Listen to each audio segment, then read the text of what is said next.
Welcome back to another edition of Big Name Wednesdays here on the channel with Nutmeg 2 Palmetto. First ever on the channel, first ever for me, soon to be in my belly, offering from Root+Branch, Bone in the Throat. Super excited for this, so why don't you come down the journey with me and let's see what they're all about right after the theme song.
Welcome on back into the Midland studio as per usual with your host Nutmeg 2 Palmetto.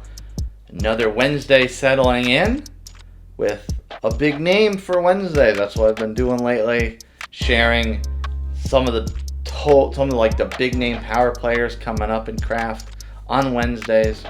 This one is a first for the channel, first for me. Never had a Root+Branch, and thanks to a good buddy and fellow beer influencer Adam Drinks Beer. Go ahead and follow him on Instagram. He was nice enough to gift me one of these, and I'm going to share with you folks, because Root+Branch is a pretty big name out there. This is Bone in the Throat. Very cool, like charcoal, pencil scratch type of artwork they put on their cans. It looks like part city and part mountain with a dividing crevice down the middle and a little person falling. So it's a pretty cool little artwork scene they got painted on there. I wonder if they put the artist name on there, but I'm not seeing it yet.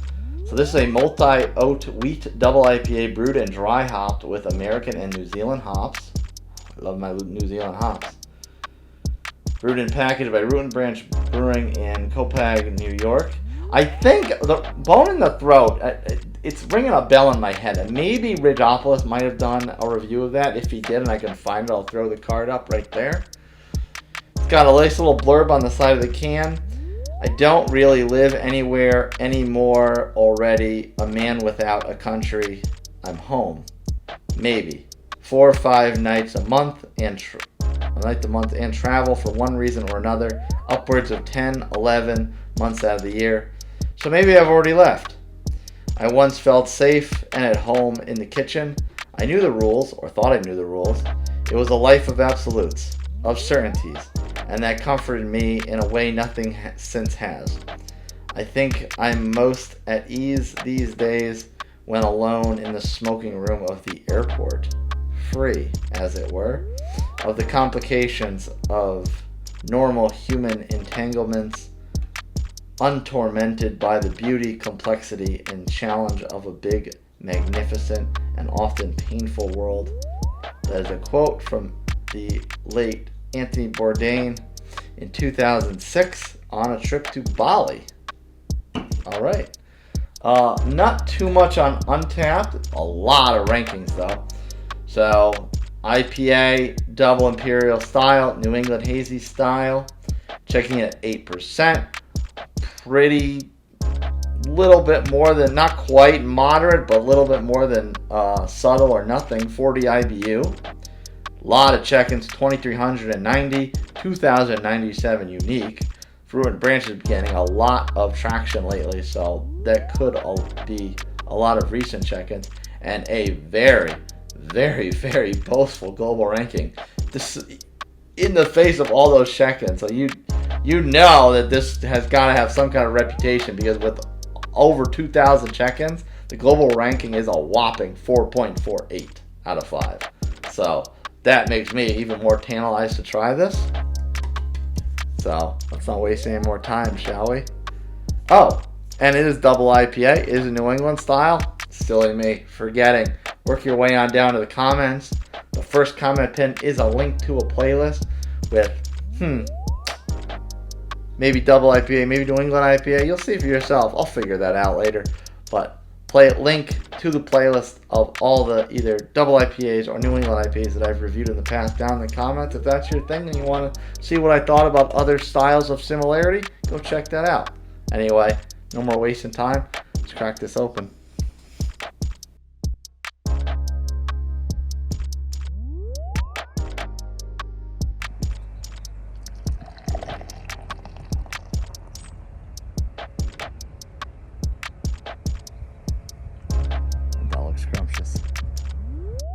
Top it off, top it off. Oh yeah, look at that. The head actually dissipated pretty darn quick. Still a little bit of a frothy, creamy top on it, but it dissipated pretty fast. Beautiful color, oh my goodness, look at that. Bright orange, darn near yellow. I'm kind of getting a nice aromas already. Oh, let's put my nose right in it.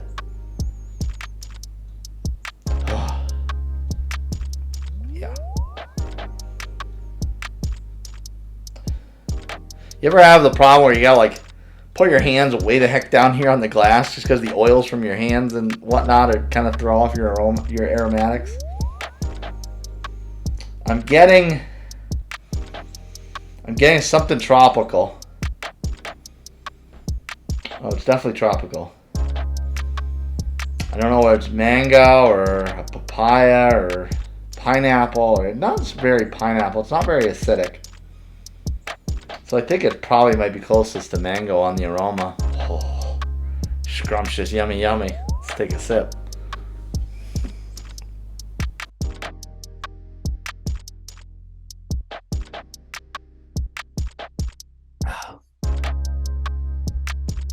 Okay.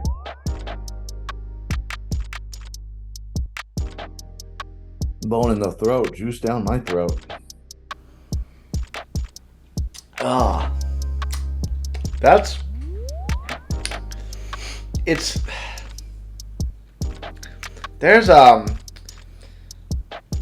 Oh man, it's hard to describe. Not in a bad way.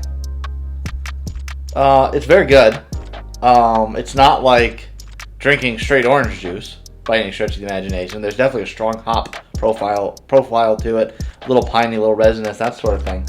So it's definitely not just drinking a tall glass of orange juice, despite how it looks. I mean, there's a little bit of a juice profile up front. There's a little bit of a bite right at the top. So it comes in strong, which is good because the mouthfeel is fairly medium to light, really. That's a lot. It's not just, despite a rather thick color. I mean, we didn't really do the finger test, but I mean, you just kind of see a shadow. You don't really see any discernible digits on the other side of the beer.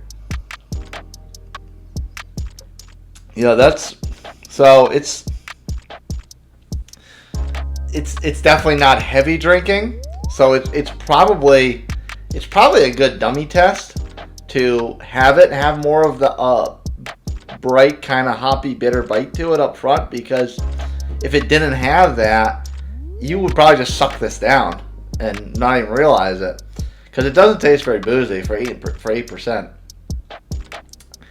It's fairly smooth. It's a light-bodied hazy. It's really not kicking you in the teeth at all.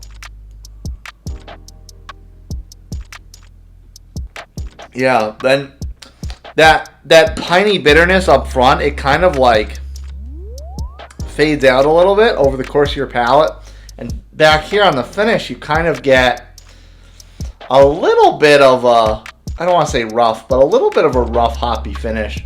But it's kind of dimmed a lot. Like it's way less of that bitter sensation back here than it was right up front. So it definitely kind of calms down a bit. And I mean, it's solid. I mean, it's good. It's good. It's a good beer. It maybe didn't wow me, but it's a good beer. I could finish this no problem. It's not gonna be like half down the hatch, half goodbye. It's very good. It's got that double sensation where it kind of rides the line between juicy and bitter. And sometimes I kind of, I don't know, excoriate me in the comments if you will, but sometimes I like my IPAs to be just a little bit more on that softer side, because that hop kind of, it does bloat you up a little bit, and hard pouring, it does take that away a little bit, but it doesn't take all of it away. And that kind of hoppy sensation does kind of fill you up, and when you're trying to bust through a lot of reviews in one day, you don't want to be filled up. But that's solid. I'm glad I had it. Thanks again to Adam Drinks Beer for passing it off to me. And I'm going to sip and finish it. If you like what you saw, smash that like button, subscribe to my channel, hit that notification bell so exactly when reviews like this drop.